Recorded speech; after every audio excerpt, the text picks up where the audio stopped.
Hi there, Trigon shareholders and copper investors.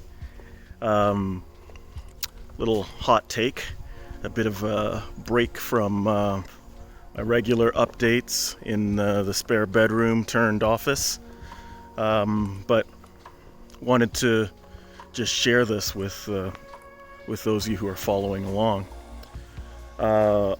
Things are going great on the restart. In fact, we had really some good news over the last couple of days that hopefully we can announce some of the equipment is shipped by early next week, which would be great.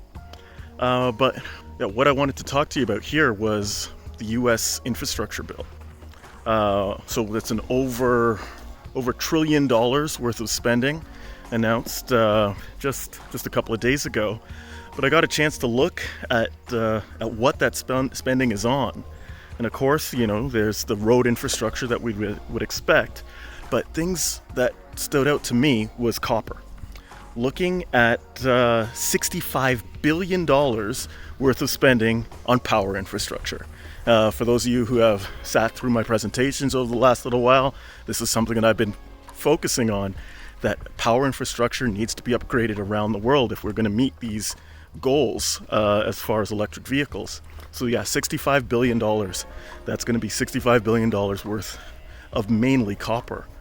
Another part of that was $65 billion as well on internet infrastructure. So that's going to be fiber and copper. But a piece in there that I didn't expect was $7 billion on power charging stations, on fast charging stations.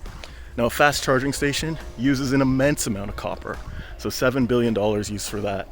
And I'd say that this is just the beginning. Like I was reading one article and they said that just for the U.S. to maintain its level of operating efficiency, so just to have the infrastructure needed to operate regularly, the U.S. needs $3 trillion of investment. So this $1 trillion is really just the beginning.